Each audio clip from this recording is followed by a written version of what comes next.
तव म्हणे तो कमल जन्म भूता प्रती. भगवान सिद्धेश्वराच्या आश्रमकृतीने श्री रुक्मिणी पांडुरंगाच्या चरणाजवळ बसून श्री सद्गुरू ज्ञानेश्वर महाराज, जगद्गुरु तुकाराम महाराज, श्री संत एकनाथ महाराज यांच्या चरण सानिध्यामध्ये आपण सर्वजण मिळून महान ग्रंथराज ज्ञानेश्वरीच्या तिसऱ्या अध्यायाच्या 87 ओळीचा आपण विचार करतो आहोत. तेवेळी प्रजे विनविला ब्रह्म, देवा काय आश्रयो एथ आम्हा, तव म्हणे कमळ जन्मा भूता प्रती. अर्थात त्यावेळी तेव्हा नित्य यज्ञासह सर्व लोक निर्माण केले ब्रह्मदेवाने, परंतु लोक त्या यज्ञाला जाणत नव्हते. लोकाला तो नित्य यज्ञ कळत नव्हता. कारण स्वधर्मरूप यज्ञ जो आहे त्याचं स्वरूप फार सूक्ष्म आहे. ते कसं आहे, वर्तमान काळात केलेले जे धर्मानुष्ठान आहे त्याचं भावी कालामध्ये मिळणारं फल, हे दोघांचा संबंध अदृश्य आहे, कळत नाही. म्हणून लोक यज्ञाला जाणत नव्हते. तर केलं सगळं ब्रह्मदेवाने निर्माण, प्रजा ही ब्रह्मदेवाने निर्माण केली. मग ती प्रजा म्हणू लागली ब्रह्मदेव. ते वेळी प्रजे विनविला ब्रह्म, देवा काय आश्रय येथ आम्हा. त्यावेळी लोकांनी ब्रह्मदेवाला विनंती केली की हे देवा, या मृत्यूलोकामध्ये किंवा मनुष्य लोकामध्ये म्हणा किंवा मृत्यूलोकात म्हणा, जो उद्धार होण्याकरता आम्हाला कोणता आधार आहे ते सांगा. अशी विनंती जेव्हा सर्व प्रजाने ब्रह्मदेवाला केली, त्यावेळी भगवंताच्या बिंबीतून निर्माण झालेले जे कमळ, त्या नाभी कमळातून ज्याचा जन्म झालेला आहे असा ब्रह्मदेव तो लोकांना सांगू लागला.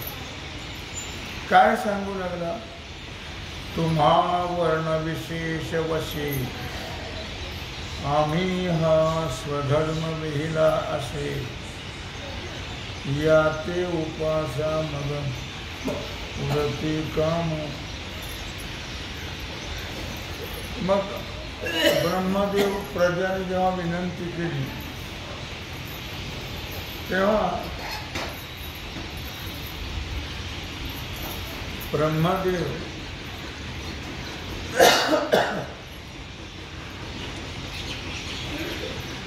प्रजेला सांगू लागले की तुमच्याकरता वर्ण विशेष सोय केलेली आहे. ब्राह्मण, क्षत्रिय, वैश्य आणि शूद्र हा प्रकार पूर्वी नव्हता. पण द्वापार युगामध्ये भगवंताचा जेव्हा अवतार झाला तेव्हा भगवंताने ही सोय केली. कारण भगवान म्हणतात गीतेत, चातुर्वर्ण मया सृष्टम.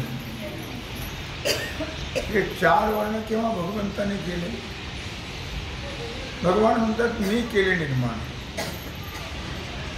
कसे केले? चातुर्वर्ण मया सृष्टम. ज्यांच्या त्यांच्या कर्माप्रमाणे. जशी एका मनुष्याला 4 मुलं असतात. एक हमाली करतो त्याला हमाल म्हणतात.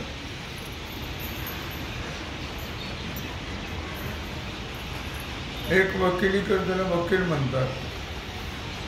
एक शिक्षक असतो त्याला मास्तर म्हणतात. तलाट्याला तलाठी म्हणतात. एकाच आई वडिलाची 4 मुलं, पण त्यांच्या कर्माप्रमाणे त्याला 4 नावं दिली. तसं गुणकर्म विभागशः मनुष्याच्या गुणाप्रमाणे कर्माप्रमाणे मी हे 4 वर्ण निर्माण केले. ब्राह्मण, क्षत्रिय, वैश्य आणि शूद्र. अर्थात हे जे वर्ण आहे त्या वर्णाप्रमाणे आम्ही स्वधर्म निर्माण केला. ज्यांचा त्यांचा वेगळा वेगळा तो स्वधर्म विहित म्हणून सांगितला. विहित म्हणजे करा म्हणून सांगितलं. या स्वधर्माची उपासना करा म्हणजे तुमच्या सर्व इच्छा पूर्ण होतील. तुम्ही जर स्वधर्माप्रमाणे वागला नाहीत तर तुमचा सर्वस्वी नाश झाल्याशिवाय राहणार हो नाही आहे. लक्षात ठेवा, हे ठरलेलं आहे. हो, तुम्ही जर मशागत केली, पेरणी चांगली केली, चांगलं बी पेरलं तर तुम्हाला चांगलं पीक येईल. तुम्ही मशागत केलीच नाही तर कसं पीक येईल? तसा हा प्रकार आहे. तुम्ही जर स्वधर्माचं आचरण केलं तर तुमचा उद्धार होईल. तुम्ही जर कसंही वागू लागले तर तुम्हाला नरक चुकणार हो नाही. तुम्ही व्रत नियमन करावे, शरीराते न पिडावे, दुरी काही न बचावे तीर्थाशिला. तुम्हाला काही करण्याची गरज नाही. तसं शरीरात शक्ती नसेल तर व्रत नियम करायचं. कृच्छ्रू चांद्रायण व्रत असं म्हणतात. काय ते थोडंसं अवघड व्रत आहे. तर असं जे व्रत असेल ते शरीरात शक्ती असेल तर होईल. शक्ती नसेल तर कसं होईल? मग तुम्ही करू नका ते व्रत. अशी व्रत जी आहेत अवघड व्रत ती करू नका.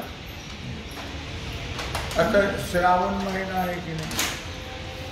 मग या श्रावण महिन्यामध्ये लोक व्रत उपवास करतात, रोज देवाला जातात. असं नेहमीच केलं तर कल्याण होईल. असं नेहमी करत नाहीत ते. एवढा महिना संपला की राक्षसी वृत्तीनं वागतात. म्हणून सुख समाधान शांती मिळत नाही, आनंद प्राप्त होत नाही. तुम्ही नेहमी असं वागा. चांगलं वागलं तर चांगलंच होईल आणि जसं वागाल तसं होईल. केले कर्म झाले त्याची भोगा आली. उपजले मेले ऐशी. जसं कर्म कराल तसं फल. म्हणून चांगलं कर्म करा, चांगलं फल प्राप्त. काय तर तुमच्या ताकदने अंगात अवघड व्रत करू नका. काय अवघड जी व्रत आहे, कृच्छ्रू चांद्रायणासारखी जी व्रत आहेत त्या व्रताच्या भानगडीत पडू नका. एकादशी करू नका असं नाही. ते जे अवघड व्रत आहेत ते नीट होतही नाही, त्याचं फलही मिळत नाही. असल्या भानगडीत काही पडू नका. बरं, शरीरातील न पिडावे. वैराग्य नसेल तर इंद्रियावर बंधन करू नये. वैराग्य त्याग बुद्धी जर असेल तर शरीराचे न पिडावे. वैराग्य नसेल तर इंद्रिय निग्रहाच्या भानगडीत पडू नका. दुरी काही न बचावे तीर्थाशी. आणि कुठं तीर्थयात्रेला जायची गरज नाही. तीर्थयात्रा केल्या तरी ते चांगलं होतात का? नाही होत. काय ना त्रिवेणी संगमी नाना तीर्थे भ्रमी चित्त नाही नामी तरी ते. तुम्ही जेव्हा पंढरपूरला तीर्थाला जाता तेव्हा सारखं भजन करीत जाता का गप्पा मारीत जाता? मोकळ्या मनाने सांगा. मग फल मिळेल का? कशाला जाता असं? काय म्हणतात भगवान? काय नवचावे तीर्थाशी. तुम्हाला जर योग्य पद्धतीनं तीर्थयात्रा होत नसतील तर फालतू पैसे घालू नका आणि शरीराला पीडा करू नका. कशाला जाता पंढरपूरला? काय काम आहे तुमचं? तुम्ही गेला म्हणजे काय उद्धार होईल का? नाही ना. तुम्ही जर त्या नियमात वागला तर होईल. तुम्ही जर नियमबाह्य वागता कसं उद्धार? कुठल्याही तीर्थाची गोष्ट घ्या, पंढरीच काय कोणत्याही तीर्थाची. म्हणून माऊलीनं शेरा मारून ठेवला लालशाहीचा. त्रिवेणी संगमी नाना तीर्थे भ्रमी चित्त नाही नामी तरी ते व्यर्थ. एकदा घर सुटलं रे सुटलं की मोबाईल घरी घेऊन जायचे का? बरोबर. यात्रा केव्हा फलद्रूप होईल? जर मोबाईल घरी ठेवला तर नाही तर त्यावर दगड घालून जायचं. मोबाईल बरोबर न्यायचा नाही. लक्षात ठेवा. पंढरपूरला जायचं मोबाईल अजिबात बरोबर न्यायचा. काय? कारण वृत्तीच्याच जाती सगळी. लक्ष तिकडे जा. म्हणून पूर्वी होते मोबाईल नव्हते. अलीकडे आले का नाही? आले. मग कशाला ते भानगडीत पडत? चित्त नाही नामी तरी ते व्यर्थ. म्हणून दुरी कान वाचावे तीर्थाशिया. स्पष्ट शब्द आहे. तुम्ही कुठे दूर जायची गरज नाही. तीर्थयात्रेला जायची गरज नाही. कशाला क्लेश घेता? कशाला कष्ट करता तीर्थयात्रेला जायची? पण फुकट एक तीर्थयात्रा. शरीराला त्रास होतो, पैसाही जातो, फल काहीच नाही ना. कारण जो नियम सांगितला त्या नियमाप्रमाणे माणसं करत नाही. म्हणून भगवान स्वतः सांगतात दुरी काही ब्रह्मदेव सांगतात काही न वाचावे तीर्थाशी.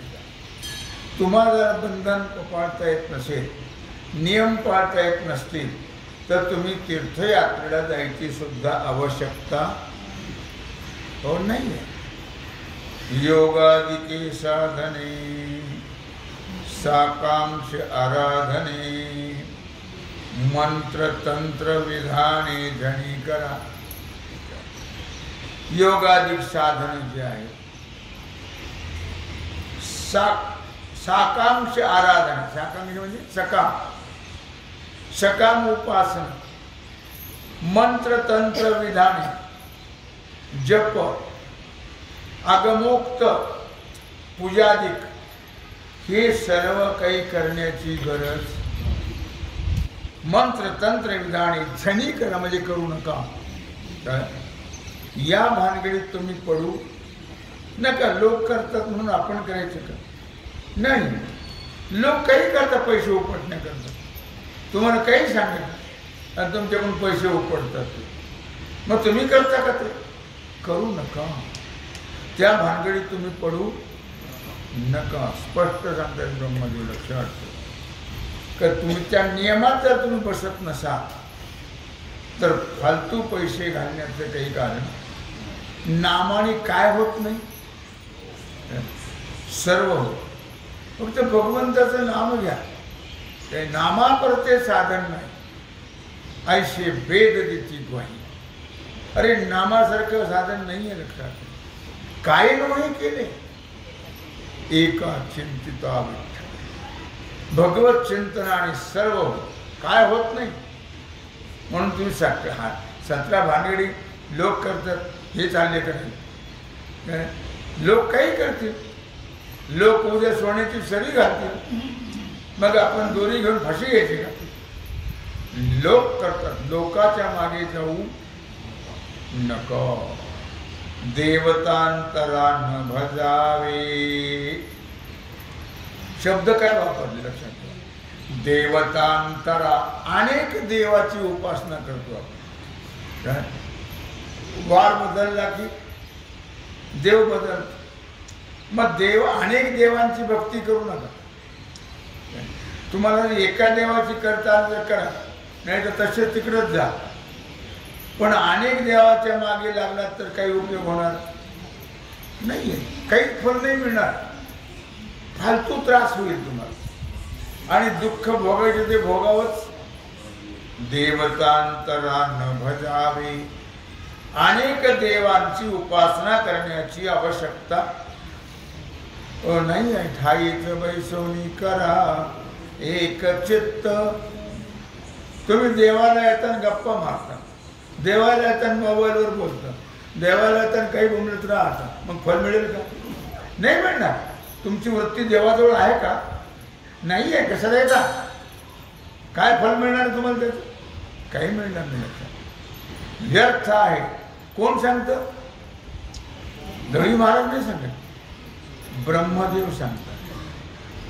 देवतांतरा न भजावे, हे सर्वता काही न करावे. अनेक देवांची उपासना करूच नका. बाप जे आधी मूर्ख होते, अज्ञानी होते, ना काही कळत नव्हतं म्हणून ते करत होते. तुम्हाला कळतंय ना आता, तुम्ही ज्ञानेश्वरी वाचता ना, ऐकता ना, मग बाकीच्या भानगडीत पडायचं नाही. शेंदरी हेंदरी दैवते, कोणती पूजी भूते खेते, आपुल्या पोटाजी रडते मागती शिते अवदान. कोणी सांगितलं तुम्हाला करायला? रूढी, ते रूढीगिरी बसणार तिकडं. रूढीचा विचार नाही करायचा. लक्षात ठेवा. पिछेशी आई आगे ढकाई, कोणी सांगितलं? ज्ञानेश्वरी काय सांगते ते करा. तुमच्या मनाप्रमाणे आणि रूढीप्रमाणे वागण्याचा प्रयत्न करू नका. मी म्हणत नाही, ब्रह्मदेव देवतांतरा न भजावे. नाही तर खंडोबा आहे, भैरवा आहे, मसुबा आहे, मुंजाबा आहे, अंबाबाई आहे, भोन्याई आहे, देवी आहे, कोण दुनिया आम्हाला पुरत नाही. लक्षात. देवतांतरा न भजावे, अनेक देवतांची उपासना करण्याच्या भानगडीत पडू नका. ते देव बिचारी काही करत नाहीत तुम्हाला. तुम्हाला तुमची कल्पना आहे. तुळजापूर नाही गेलं तर खरंच येईल, खंडोबाला नाही गेलं तर मान वाकडी होईल, हे लंगडं होऊ, ही कल्पना आहे तुमची. ते बिचारे देव काही करत नाहीये. ते उगी पोट भरण्याकरता तिथं बसवलेल्या मूर्ती आहेत त्या, तिथं देव नाही आहे. लक्षात ठेवा. एक पंडित आहे सोडून, कारण की तेव्हा अवतार घेतले त्यांनी कामं केली, निघून गेले. ते अवतार कशा करता घेतले? कार्याकरता घेतले, नाही का? मल्ल नावाच्या दैत्याचा नाश करण्याकरता भगवान शंकराने खंडोबाचा अवतार घेतला, त्याचा नाश केला. भगवान पुन्हा जागेवरच. आम्ही तिथं बोलून जातो खंड जेजुरीला, येळकोट येळकोट घर. काय तिथं देव आहे का? देवतांतरा न भजा. तुम्हाला पटणार नाही या गोष्टी, लक्षात ठेवा. पण ज्ञानेश्वरी काय सांगते याचा विचार जर तुम्ही केला तर नक्की तुम्हाला कळेल. हे सर्वथा काही न करावं, या भानगडीत तुम्ही पडू एकच करा. एक गाऊ आम्ही विठोबाचे नाम, आणि कापे काम नाही आता, आणि कापे काम मोडून या वाटा. सूक्ष्म, हे सूक्ष्म दुसरं वाटा आहे, दुर्लंघ्य आहे. ह्या अनेक देवाची उपासना इकडे बोंबलत जा, तिकडे बोंबलत जा. मोडून या वाटा सूक्ष्म दुस्तर, केला राज्यभार चाले ऐसा, केला राज्यभार. त्या कल्पना मनाच्या सोडा आणि एक धरला चित्ती आम्ही रखुमाईचा पती. एक धरा, अनेक भानगडीत पडू नका. तुम्ही स्वधर्म यज्ञ यजावी, अनायासे कष्ट न करता स्वधर्म रूप यज्ञाचं यजन करा. कारण की तुमची काय धर्म आहे तुम्हाला माहिती नाही. ते तुम्हाला नेहमी सांगत असतो, मनुष्य जन्माला आल्यावर मनुष्याचा धर्म काय आहे. काय आहे धर्म माणसाचा? कुणीकडे बोंबलत फिरणं, काही करणं, निज धर्म हा चोखडा, मुखी नाम उच्चारू घडे घडा. ज्ञानोबा सांगतात, लक्षात ठेवा, भक्ती मुक्तीचा सवंगडा. अरे हे करा तुम्ही, बाकीच्या भानगडीत पडायची गरज नाही आहे. याने सर्व होतं, सर्व होतं. हे तुके चित्ते अनुष्ठा आहे, तुके चित्ते अनुष्ठा याते, पतिव्रता पतिते जिया परी. निष्काम चित्ताने अनुष्ठान करा. कुठल्याही देवतेकडं काहीही मागण्याची गरज, आणि मागून ते देत नाही. ते फक्त जैसे ज्याचे कर्म तैसे फल देतो रे ईश्वर. भगवान काही म्हणून भगवत भावनेनं. या खोक्याला काही कळतं का नाही काही?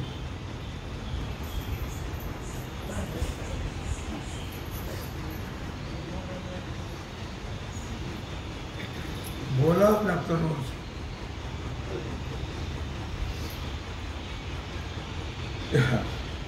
आहे तुके चित्ते अनुष्ठापाय, अगदी निष्काम भावनेनं कुठल्याही प्रकारचा विचार करू नका. डोक्यातला सगळा कचरा फेकून द्या. आणि एक तत्वाने करणार नाही मला माहिती आहे. तुम्ही जे करत आहात तेच करणार आहे, जी मलाही कल्पना त्याची आहे. पण इथं सांगितलं म्हणून सांगायची पाणी आहे. किंवा तुम्ही आता हे लगेच पकडाल आणि सगळं सोडून द्याल आणि हरिहरी करत बसाल, हे कधीच शक्य नाही. काय तुम्ही जे काही करत आलात ते कधी सोडणार? तुमच्या कल्पना ज्या मनातल्या आहेत, तुमचा जो भ्रम आहे तो भ्रम जाणार ओ नाही आहे. लक्षात तुम्हाला मी नेहमी सांगतो, आमच्या आजोबाकडे एकच मूर्ती विठोबाची असायची. पंढरीचे वारकरी वास्करांच्या फळावरचे ते अधिकारी होते. आणि मग ते प्रवचन करणारे, सुंदर प्रवचन करायचे. त्यानंतर बाबा लोक वेळकोट घ्या म्हणतात, आई राधा उदवद म्हणतात, घटे बसवायचं नाही, खंडोबाचं तळी उठलं नाही. हे तसं काही बोलू नको. मला पण आपला एकच देव आहे. अनेक देवते कधी तुळजापूरला गेले नाही, कधी खंडोबाला गेले नाही, फक्त पंढरीची वाही. आणि शेवटी भगवंताचं भजन करत देह ठेवलं लक्षात. तेव्हा मला मुद्दा काय सांगायचा, आता त्यावेळी मी आळंदीला होतो. त्यावेळेस मी आळंदीला होतो. त्यांनी देह ठेवलं ते. आणि मग मला तार आला. रात्री मला स्वप्न पडलं 12-1च्या दरम्यान की मी तुझ्यापाशी आलो. माझ्यापाशी आलो, मला जाग आली, मग झोपची ना. मग त्या देवीचा दर्शनात मी राहतो. तिथे एक आजी होती, अक्का म्हणता की. आणि ते मी असं दारात बसलो रात्री 1 वाजता. बाहेर आले, कोण आहे? मेल्या हे म्हणायला. अहो म्हणलं आजी असं स्वप्न पडलं मला, मला काही झोपायची नाही. जाऊ स्वप्न खरं असतं का? दुसऱ्या दिवशी तार. सकाळीच मला काय सांगायचं की अशा प्रकारे मनुष्याने भगवत चिंतनात वेळ घालवावा, फालतू वेळ घालू नये. देवता आहे तुके चित्ते अनुष्ठापाय, निष्काम भावनेनं हे करा. बाकीच्या भानगडीत पडू नका. कसं करा?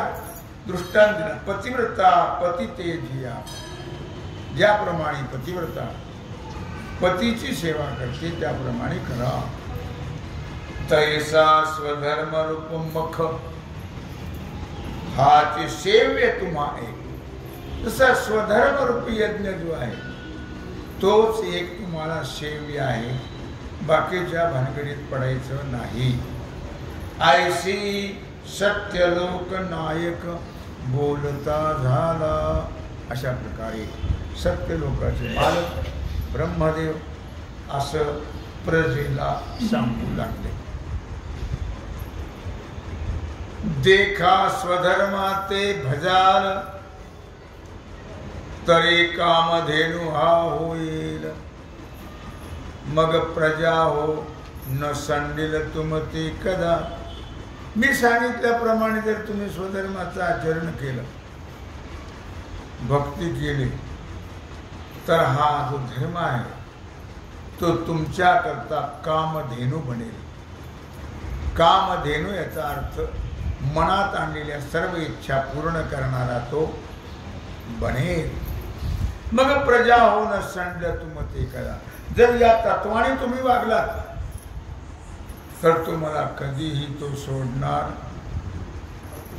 नाही आहे आणि तुमचं कधीही अहित होणार नाही आहे, असं ब्रह्मदेवाने प्रजेला सांगितलं.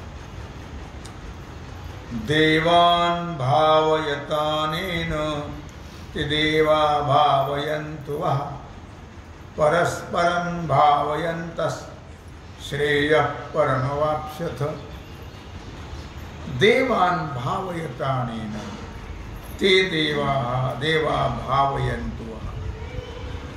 भगवान श्री कृष्ण परमात्मा अर्जुनाला या 3ऱ्या अध्यायाच्या 11व्या श्लोकात सांगतायत की अर्जुना, तुम्ही सर्वरूप स्वधर्मरूप यज्ञाच्या द्वारा देवांना तृप्त करा. अर्थात ब्रह्मदेव सांगतायत, पण हे भगवान अर्जुनाला सांगतायत काय, तुम्ही स्वधर्मरूपी यज्ञाच्या द्वारा देवांना तृप्त करा. म्हणजे स्वधर्म आचरणाने नक्कीच तृप्त झालेले देव तुम्हालाही तृप्त करतो. तुम्हालाही कधी तसं सोडणार नाही आहे. तशी काळी आईची सेवा केली जे तुम्हाला धनधान्य भरपूर देतो, नाहीच केली तर काय देईल? गवत. तसं तुम्ही जर सेवा केली तर निश्चित ते तुमच्या इच्छा पूर्ण करतील. परस्परं भावयन्तस् श्रेयः परमवाप्स्यथ. या प्रकारे परस्परांनी तृप्तता करणारे, सर्व परम कल्याण करणारे हे तुम्हाला प्राप्त होईल. पण तुम्ही या पद्धतीनं वागा, या पद्धतीनं उपासना निष्काम भावनेनं करा आणि एकाच देवाची करा. अनेक देवाला भजून वेळ फुकट घालू नका. जे येणे करुणी समजता, करी परितोष होईल देवता. मग ते तुम्हा इस्पिता अर्था देती. जे येणे करुणी समजता, या स्वधर्माच्या अनुष्ठानाने परितोष होईल देवता. नाही का, देवता संतुष्ट होईल. म्हणजे परमात्मा संतुष्ट, कारण सर्व देवांचा देव परमात्मा आहे, तो संतुष्ट होईल. मग तुम्हा इस्पिता अर्थात ते देते. मग नक्कीच तुम्हाला इच्छेप्रमाणे ते दिल्याशिवाय राहणार नाही आहे. पण तुम्ही शास्त्र काय सांगताय, ज्ञानेश्वरी संत काय सांगतात, त्याप्रमाणे आचरण करा. मनाने वागू नका. मनोमार्गे गेला तो तेथेची मुकला. मनाने माणसं सर्व करत राहतात आणि म्हणून ते अधोगतीला जातात, दुःख भोगतात. या स्वधर्म पूजा करीत पूजिता, देवता गणा समजता. योगक्षेम निश्चिता करती तुमचा. आणि म्हणून स्वधर्माच्या पूजेने, स्वधर्मरूप जे पूजा आहे त्या पूजेने देवगणांची पूजा होते. सर्व देवांची पूजा केली तर फल प्राप्त होते. तुमची भावना आहे. आणि मग ते काय करतात, योगक्षेम निश्चिता वाहती तुमचा. आणि मग तुमचा जो योगक्षेम आहे म्हणजे सर्व भोगाची प्राप्ती, अप्राप्त वस्तूची प्राप्ती त्याला योग म्हणतात, आणि प्राप्त वस्तूचं परिपालन त्याला क्षेम म्हणतात. या सर्व गोष्टी ते देव केल्याशिवाय राहणार नाही आहे, पण या तत्वाने मात्र तुम्ही त्याची उपासना करण्याचा प्रयत्न करा.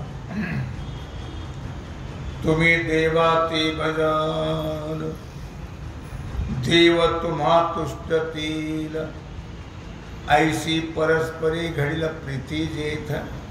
तुम्ही स्वधर्माद्वारा देवाचं पूजन कराल, देव तुमच्यावर संतुष्ट होतो. अर्थात भक्ती केल्याशिवाय देव आपल्यावर प्रेम करू शकत नाही. मग तुम्ही भक्ती करा, देव नक्की तुमच्यावर संतुष्ट होतील आणि प्रेम करतील. अशी परस्परे घडेल प्रीती घेत. मग परस्पर आपण देवाची भक्ती केली की देव आपल्यावर नक्की कृपा केल्याशिवाय राहणार. हे असा व्यवहार आहे. आपण केलं तर ते करतील, आपण केलं नाही ते काही करणार हो नाही आहे. हे निश्चित लक्षात ठेवलं पाहिजे. आणि याप्रमाणे नित्य भगवत उपासना सदा नाम घोष करू हरी कथा, तेने सदा चित्ता समाधान. नित्य भगवंताची उपासना करा असं भगवान सांगताय. ते तर तुम्ही जे करू म्हणाल ते अपयशी सिद्धी जाईल. जर तुम्ही या तत्वाने वागाल तर तुमचे मनोरथ नक्की सिद्ध झाल्याशिवाय राहणार हो नाहीये. देव तुमच्यावर संतुष्ट होऊन नक्कीच आपोआप तुमच्या सर्व इच्छा पूर्ण होईल, सर्व सिद्धीला जाईल. वांछितही पुरेल माणसाची. आणि मग तुम्ही तुकामणे जी इच्छा करू ते कल्पतरू पुरविता. भगवान कल्पतरू आहे. तुम्ही जी इच्छा करा ती निश्चितच भगवान पूर्ण केल्याशिवाय राहणार हो नाही आहे. पण या तत्वाने साधू संत ज्ञानेश्वरी गीता भागवत जे सांगतात त्या तत्वाने जर आपण भगवंताची उपासना केली तर निश्चितच भगवान आपल्यावर कृपा करील आणि निश्चित आपलं सर्व कार्य सिद्ध होऊन आपल्याला मोक्ष प्राप्त होईल. काय काय होईल, काय करेल भगवान? वाचा सिद्धी पावा. निश्चित या तत्वाने जर तुम्ही वागला तर तुम्ही म्हणाल ते घडेल. त्याला वाचा सिद्धी म्हण. तुम्ही म्हणाल ते. आज्ञापक हो वा. तुम्ही जी आज्ञा कराल ते लोक ऐकतील. या तत्वाने वागला तर म्हणिये तुम ते मागतील महारुद्धी. रिद्धी सिद्धी सुद्धा तुमच्या दारामध्ये नित्य हात जोडून उभ्या राहा. आणि अर्थात तुम्हालाच ते मागतील नाही, तुम्ही सिद्ध व्हाल. अशी भगवंताची उपासना आता या 2 श्लोकात सांगितल्याप्रमाणे करा असं भगवान श्रीकृष्ण परमात्मा याद्वारा अर्जुनाला सांगतायत. तेव्हा झालेली सेवा भगवत चरणी समर्पित करून राहिला जो सेवेचा भाग आहे तो आपण उद्या करू. पुंडलिक वरदा